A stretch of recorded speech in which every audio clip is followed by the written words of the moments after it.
আসসালামু আলাইকুম আরহামাতুল্লাহ। আউযু বিল্লাহি মিনাশ শাইতানির রাজিম। বিসমিল্লাহির রহমানির রহিম। আলহামদুলিল্লাহি রাব্বিল আলামিন আর রহমানির রহিম মালিকি ইয়াউমিদ্দিন। ইয়্যাকা না'বুদু ওয়া ইয়্যাকা নাস্তাঈন।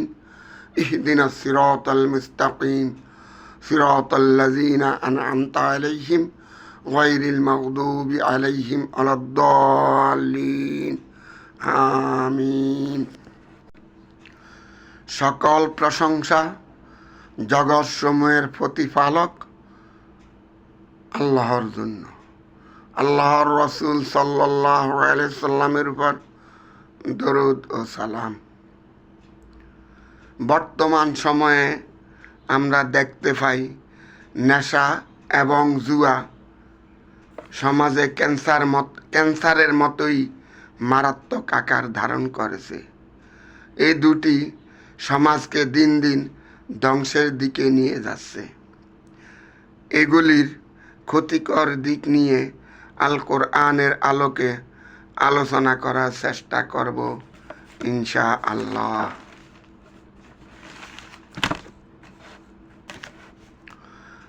আল কোরআনের ৫ নং সূরা মাইদার ৯০ নং আয়াতে আল্লাহ বলেন, আউযু বিল্লাহি মিনাশ শাইতানির রাজিম। ইয়া আইয়ুহাল্লাযীনা আমানু ইন্নামাল খামরু ওয়াল মাইসিরু ওয়াল আনসাবু রিজসুম মিন আল আনসাবু ওয়াল আজলামু রিজসুম মিন আমালিশ শাইতান ফাজতানিবুহু লাআল্লাকুম তুফলিহুন।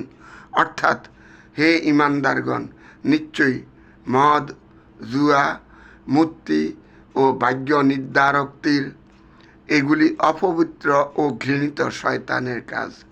এ থেকে তোমরা বিরত থাকো, যাতে তোমরা সফল কাম হতে পারো।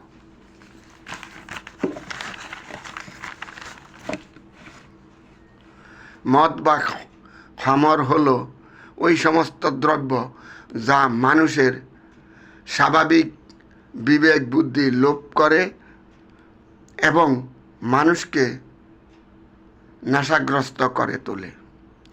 বর্তমান সময়ের যত রকম নেশাদ্রব্য আছে সব কিছুই এর অন্তর্ভুক্ত। বর্তমানে আমরা দেখি যে একজন নেশাগ্রস্ত মানুষ নিজেও ধ্বংস হয় এবং পরিবার, সমাজ এবং আশেপাশের সকলকেই ধ্বংস করে।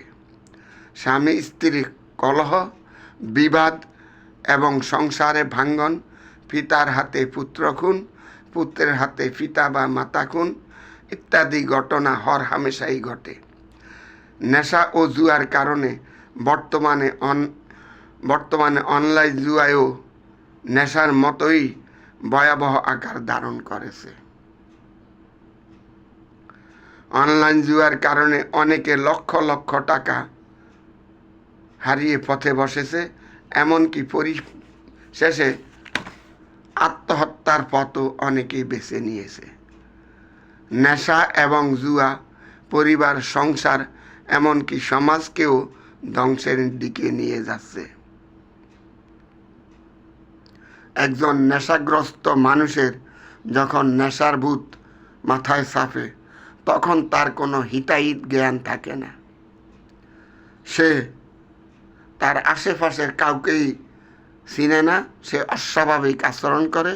পিতা মাতা যাকে পায় তাকেই সে অত্যাচার করে, ভাঙচুর করে, মারধর করে এবং সবাই তার যন্ত্রণায় অতিষ্ঠ থাকে। অনেক সময় মা বাবা আল্লাহর কাছে দোয়া করে, আল্লাহ এই জালিমের হাত থেকে আমাদেরকে রক্ষা করো। অনেক সময় তার জন্য মৃত্যুর দোয়াও করে। অনেক মা বাবা সংশোধন কেন্দ্রে সন্তানকে পাঠিয়ে সংশোধন করার চেষ্টা করে। আসলে দেখা যায় অনেকেই সংশোধন হয়, অনেকেই হয় না।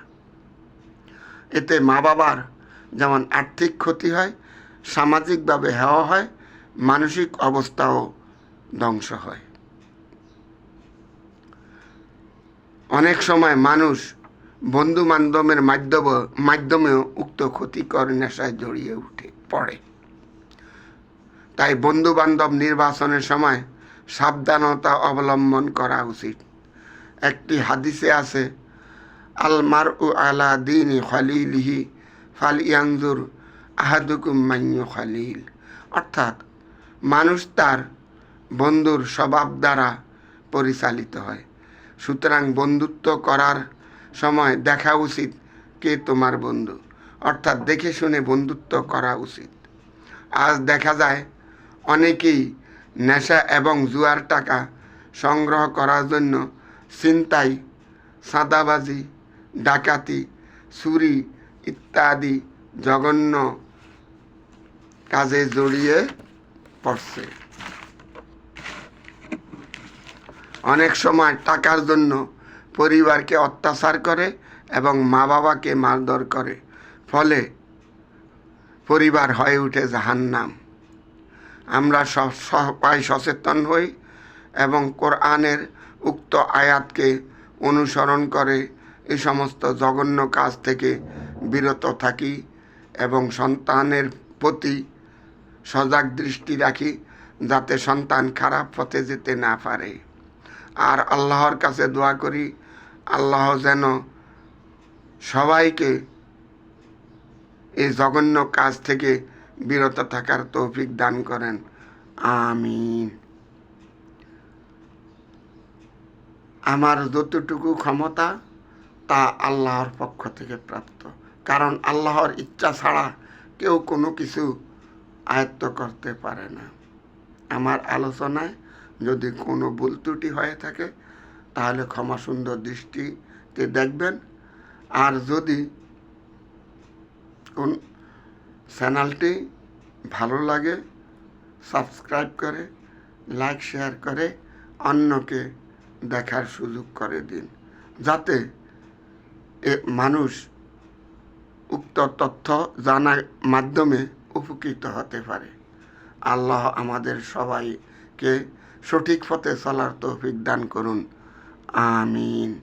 আসসালামু আলাইকুম ওয়া রাহমাতুল্লাহ।